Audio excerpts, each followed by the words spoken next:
Benvinguts a aquest tutorial de Tinkercad, on farem un llapisser personalitzat.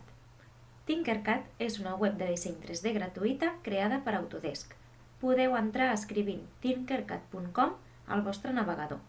Per començar el nostre llapisser farem un calaix per posar clips, gomes, maquinetes.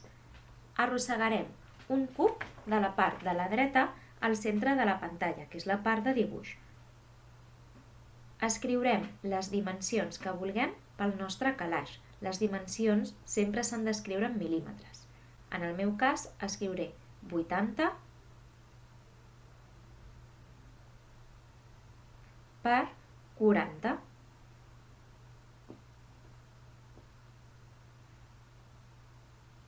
Aquesta serà la forma principal del meu calaix. A continuació, el que hauria de fer-li és un forat per poder posar les coses a dins. Arrosseguem el cub que té forma de forat i té un aspecte com semitransparent. Escriurem les mateixes dimensions però restant-li 2. D'aquesta manera, cada paret farà un gruix d'1 mil·límetre.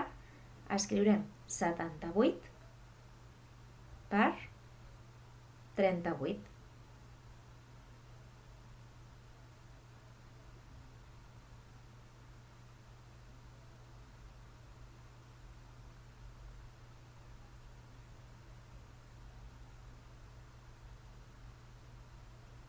Com és un forat i no es veurà, el farem molt alt. Cliquem el quadradet que surt a la part superior i l'estirem. A continuació, amb el ratolí, podem posar-lo al mig, però el problema que tenim és que posar aquest element a ull pot fer que ens quedi malament. Per tant, farem servir l'eina d'alinear. Seleccionem, busquem l'eina d'alinear a la barra superior i cliquem la rodoneta central que surt a la part inferior. Hi ha dues rodonetes, la horitzontal i la vertical. Ens assegurem que estigui centrada per les dues bandes. Ara el que haurem de fer és elevar el forat perquè no ens quedi la base foradada. Aixecarem el nostre forat 1 mil·límetre, estirant de la fletxeta negra. Escrivim 1 per assegurar-nos que el gruix de la nostra base també és d'1 mil·límetre. A continuació seleccionem tota la nostra creació i fem clic a agrupar.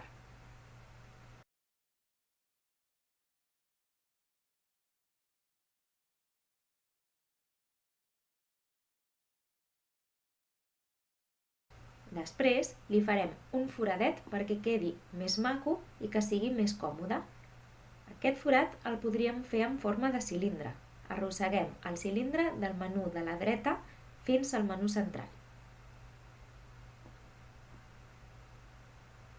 El cilindre hauria d'estar en posició horitzontal per fer el forat correctament, així que l'haurem de girar.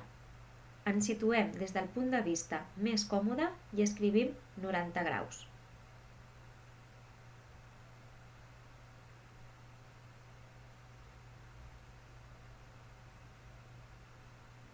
Un cop tinguem el cilindre girat, el col·locarem al seu lloc.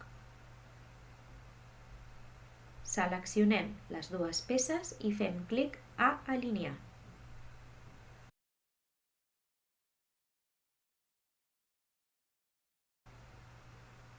Cliquem la rodoneta del mig perquè l'alineació estigui centrada.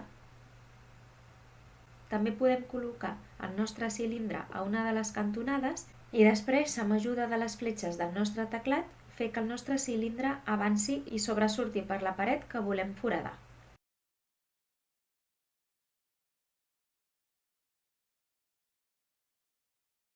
Aixequem el cilindre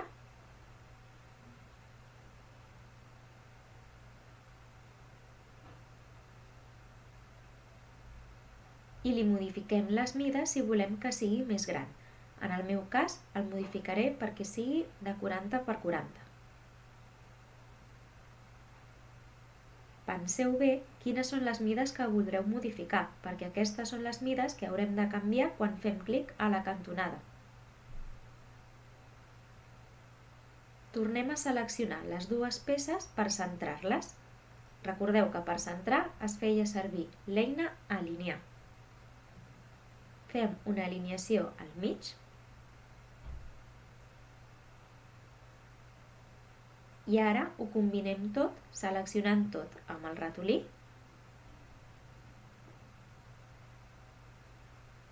i fent clic a agrupar. Molt bé, ja tenim la primera part del nostre llapisser.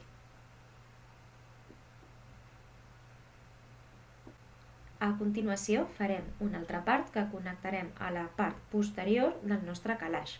Arrosseguem un altre cub.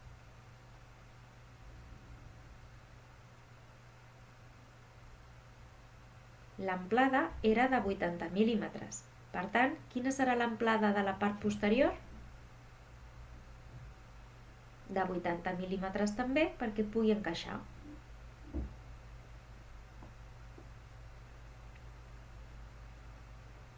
Farem aquest apartat de 30 mil·límetres de gruix.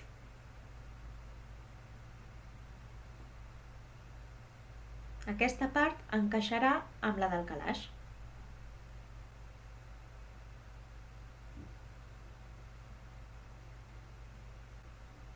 Fixeu-vos que el calaix l'hem fet de 20 mil·límetres. Aquesta altra part, com ha de ser molt més alta, la farem de 80 mil·límetres.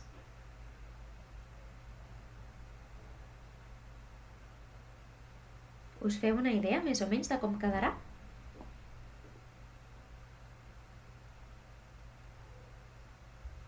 Ara li farem una petita safata a la part superior per poder col·locar objectes molt petits.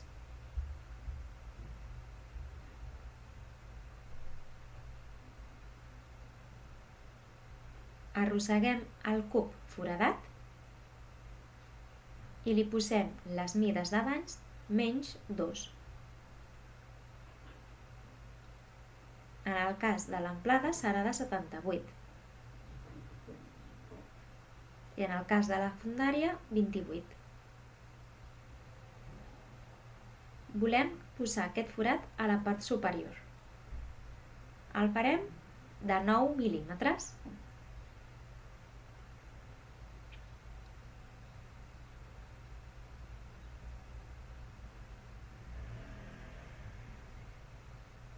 A continuació, seleccionem aquestes dues peces i fem clic a la icona d'alinear. Voldrem que estigui centrada tant per la part lateral com la part frontal com la part superior. Així, quan li donem a agrupar,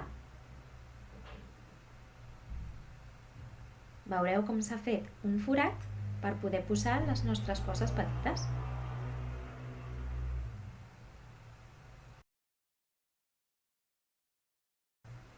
Ara escriurem un text personalitzat per col·locar a la part posterior.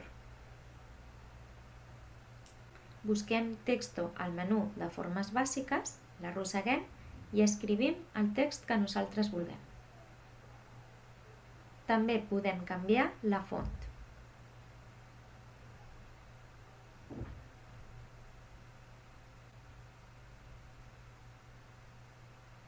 Li posarem una alçada d'uns 3 mil·límetres. Perquè tot el nostre text càpiga al llapisser, li posarem que volem que sigui d'una llargada aproximada de 75 mil·límetres.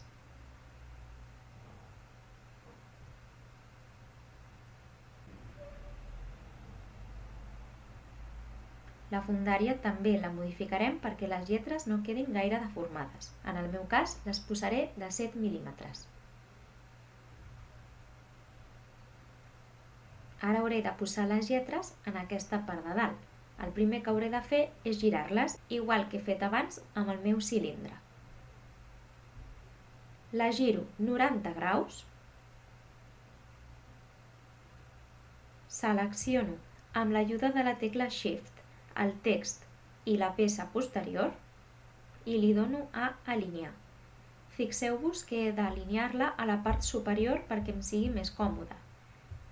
Si voleu, també la podeu alinear a la part davantera i així només, amb ajuda del teclat del vostre ordinador, Haureu de moure les lletres o el llapisser perquè les lletres sobresurtin una miqueta cap endavant.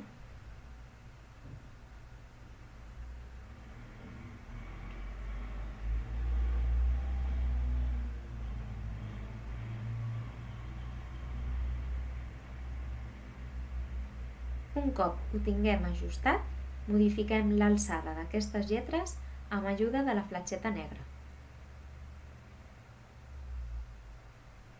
Seleccionem el text i el cub i l'agrupem.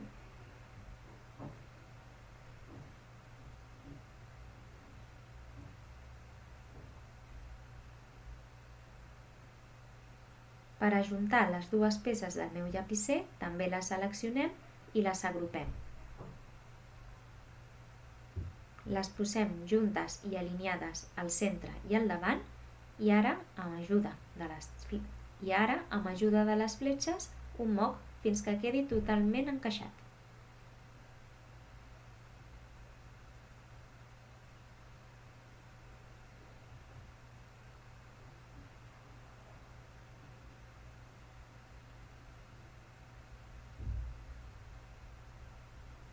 Reviseu que estigui tot bé.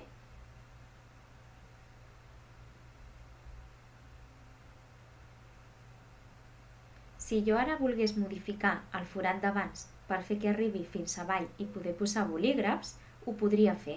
Només he de seleccionar la peça i donar-li el botó desagrupar, que es troba just al costat del d'agrupar. Un cop tingui accés al meu forat, el que hauré de fer és modificar la seva alçada.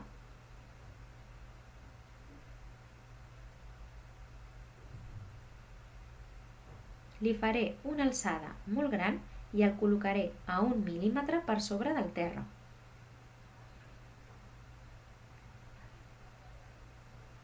Quan ho tingui tot, només he de tornar a seleccionar i donar-li un altre cop a agrupar.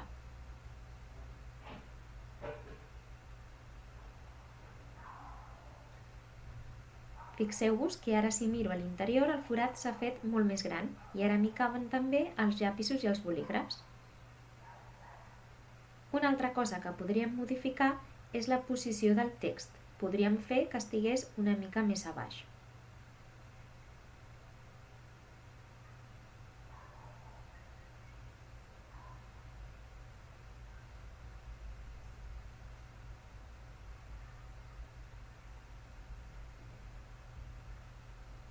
Per treballar millor, podeu posar un dels elements del disseny d'un altre color i així que es vegin millor les coses.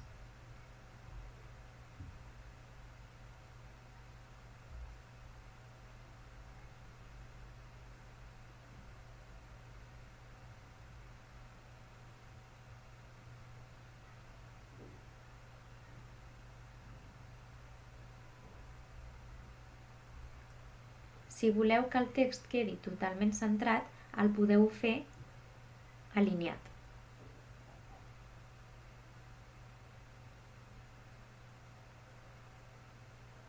A mi, personalment, m'agrada que estigui una miqueta més a dalt, així que el mouré amb el ratolí, estirant de la fletxeta negra. Quan el tingui tot acabat, agafaré i agruparé els elements. Podeu col·locar el disseny 3D del color que vulgueu, ja que el color del disseny és indiferent.